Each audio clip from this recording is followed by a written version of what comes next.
Friday, the 13th of January, 1948, the flag of the United Nations stood at half-mast. Mahatma Gandhi was dead, assassinated. And for the first time in its history, the United Nations Assembly set aside a day's session to honor a man. Not the head of a state, a general, a king, but a lone man who, without army, riches, or political alliance, had been called the most powerful man of the 20th century. Who was this man that all the world should mourn over him? 5 feet 5 inches tall, wearing a hand-spun cotton loincloth like the poorest of India's untouchables. What then was the power of this man?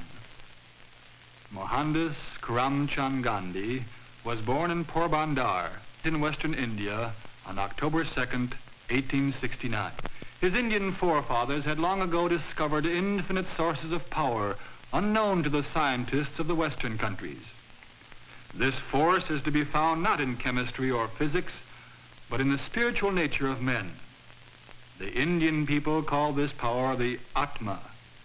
A man of unusual spiritual force is called a Mahatma, a great soul. While young Gandhi was a law student in London, England, he began to probe more deeply for an understanding of the nature of life, of truth, of love, of power. He studied not only his law texts, but 2 books which he believed to be the most important literature in existence. One was the Bhagavad Gita, the most ancient sacred book of India, and the other, the Bible. In the Gita, Gandhi learned about love, the force that holds people together and causes them to rise above themselves. There are good and evil in every man, but when a person loves, he strengthens the good in those about him. Truth, combined with love, is the greatest force in all the earth. Gandhi was to call its use nonviolence, satyagraha, a greater power than that of the largest gun or bomb or army.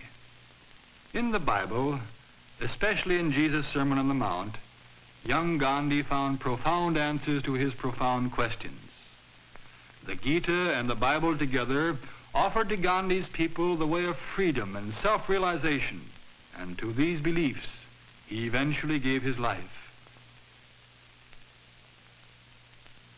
Graduating from law school at the age of 22, he returned to India in 1891.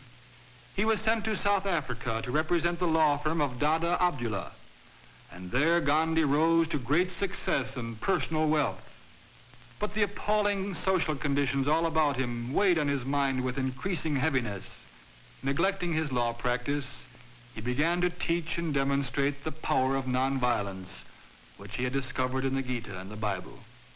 In 1915, this amazing man, now 46, returned to his India. Multitudes of people gathered to hear his message of hope for freedom and dignity. He told them their weapon was nonviolent resistance against the political forces that had held them in crushing bondage. On August 1st, 1920, Lokmanya Tilak died, the Indian leader of the Congress Party. He had been a man of fiery militant spirit, but he had recognized Gandhi as his political heir, the mild, slight man of the gentle spirit. The Congress Party, which had been organized in 1885, had become the central force in India's fight for freedom.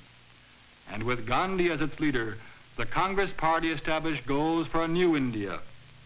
The people of the Untouchables caste must be given equality and dignity.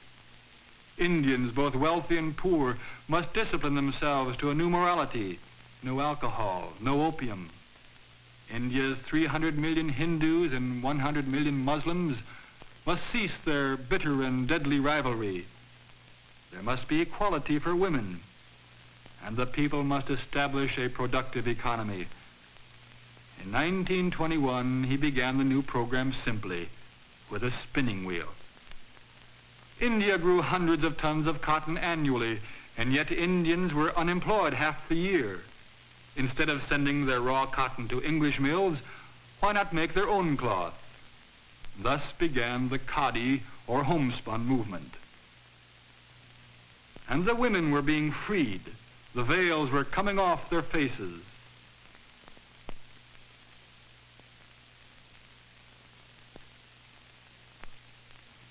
At the Madras Congress, there were clear signs of India's new self-discipline and self-confidence.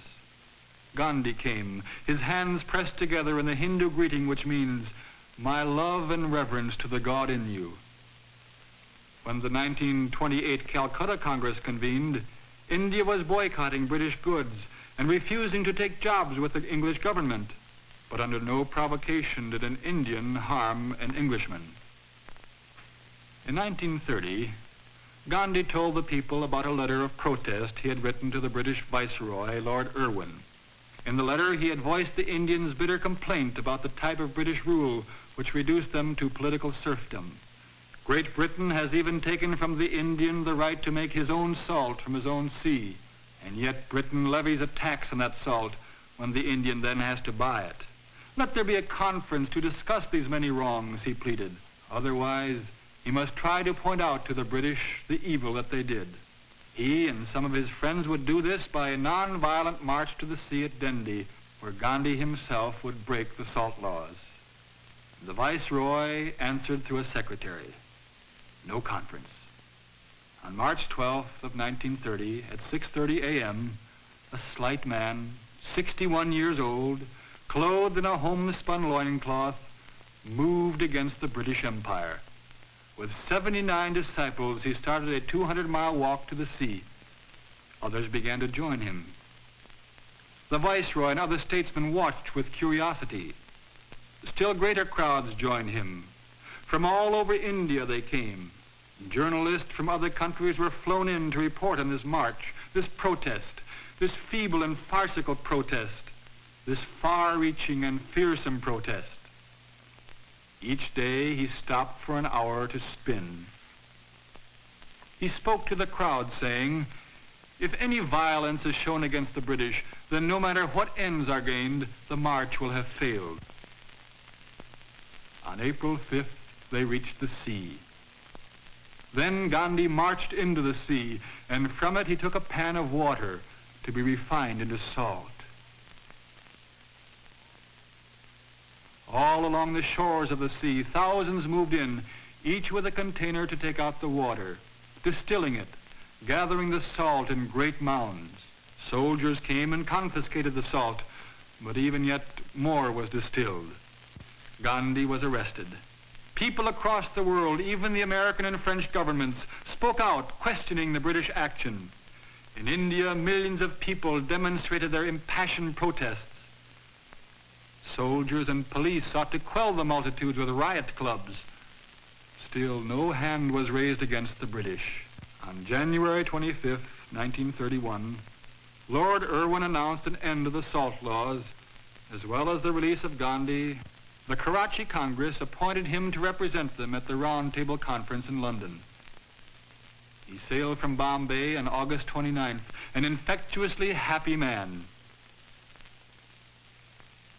In England, he attended the Round Table Conference of 112 delegates, most of them appointed by the Viceroy. As the meeting progressed, Gandhi realized that only division was being cultivated. Instead of a united India, plans were being discussed for a separation between Muslim and Hindu and Sikh and Untouchable and Parsi and Indian Christians. Meanwhile, in India, During Gandhi's absence, the new viceroy had made arrests without warrant, had suspended court trials, had outlawed political organizations and meetings, had seized property, had jailed 100,000. Gandhi returned to India. His wife and young Jawaharlal Nehru and the numberless followers of Gandhi now call him Bapu, the father. Bapu began his work immediately. His first consideration was for that part of the great Indian family called the Untouchables. For thousands of years they had been ostracized, but Gandhi ignored this strange mandate of the culture, and he gave them a new name, Harijan, children of God. The British, however, perpetuated this ancient tradition of separating the Untouchables by insisting that they have a separate vote in governmental matters. Gandhi now vigorously expressed his opposition to English treatment of the Harijan. And on January 4th, 1932, all India heard that he had been put in jail. Then they heard that Gandhi had gone on a fast. In the face of seething unrest throughout the land, the government took action. The 3,000 years of the untouchable segregation was brought to an end. But Gandhi recognized that official legislation would not be enough. Released from prison in September, he set out to change the heart of tradition-binded India in its attitude toward the Harijan. The Congress Party's program to shape a new India was slowly proceeding. The people were spinning their own cotton. Many of the oppressive British laws had been changed. The women had been given equality. The untouchables had been freed. And the country and the people had a dignity they had never known. Gandhi was dissatisfied. He was still looking for the answer to the great enigmas that were embedded in the life of his countrymen.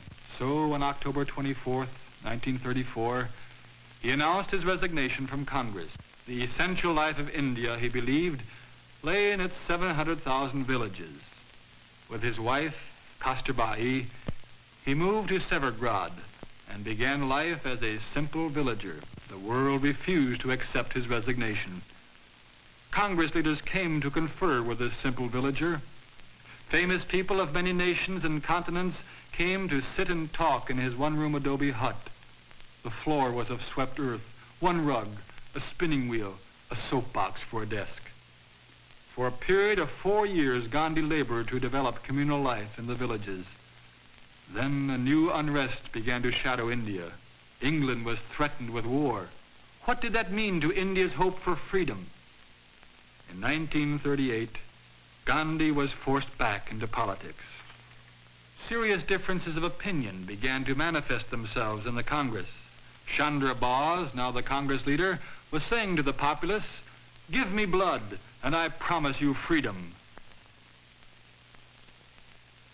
Gandhi said, "Nations are violently giving demonstration of savage and futile warfare as a means of settling their differences. Now is the time to demonstrate nonviolence as the better means of seeking agreement and truth." In 1939, when the war exploded over Europe and Asia, there were many who followed Bose. Nonviolence was too idealistic, too difficult, too slow. On March 22nd, 1942, Sir Stafford Cripps met with the Congress leaders and proposed that a new Indian constitution be drawn up after the war. Gandhi called this proposal a post-dated check and left the meeting not to return. He now had but 2 words to say to their English overlords: "Quit India." These words electrified India. They set off an outburst of demonstrations throughout the land. The jails were filled far beyond their capacity. Gandhi and Kasturbai were among the prisoners. And while imprisoned, Gandhi's beloved Kasturbai died, her head in her husband's lap. For 62 years they had been married. Gandhi said of her, "She was more of me than I was of myself." After a dangerously weakening fast, the 75-year-old man was released from prison on May 6th. 75 years. What had been accomplished? Muslim and Hindu were hatefully engaged in outbreaks against each other. Britain still held India in a crushing grip. The world's warring temperament was creeping over Gandhi's people. Still, he went on, working, searching, praying. Then, on historic August 12th, 1946, Jawaharlal Nehru, Gandhi's friend, was commissioned by Sir Archibald Wavell to form the Indian government. While the new premier reviewed the troops at the frontier, Gandhi quietly and patiently traveled among the Muslims and Hindus who were at civil war with each other. But he went to Noakhali, a district 80% Muslim, on a pilgrimage of personal penance because Gandhi believed he shared the guilt for this internal strife. He walked from village to village, living with them, learning from them, trying to teach them to love despite their deep-rooted enmity. His followers, too, went to work in the villages, Hindus, Muslims, Harijans, Christians. And at his meetings for prayer, the Bible, the Quran, the Talmud, the Gita, all were read with reverence. The riots quieted. And on August 15th, 1947, the flag of independence flew over emancipated India. Free India, proud India, jubilant India. Pakistan was declared a separate Muslim state, according to the demands of Jinnah and the Muslim League. While the people celebrated, the British withdrew their military forces. Although there were problems still to be worked out, this was the consummation of Gandhi's dream. India stood before all nations as a symbol that nonviolence can be an invincible force. It can bring about the peaceful solution of international differences. And so independence came to India. And at the center of all, Gandhi, father, Bapu.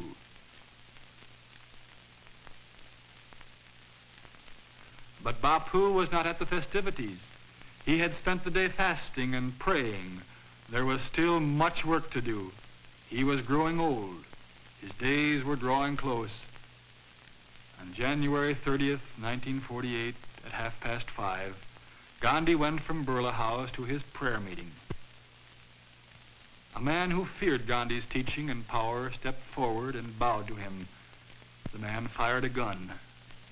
And so Mahatma Gandhi, a great soul, finished with his life. At dawn they dressed him in the loincloth which he had spun, and which throughout the world had become a respected symbol. There were garlands of flowers.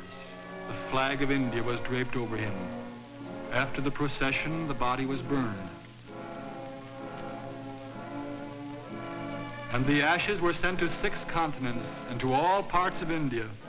But the spirit of the man had long preceded the particles of ash. His spirit was alive in the land, releasing truth, drawing people into relationships of understanding and trust, achieving dignified human stature, demonstrating the invincible power of love.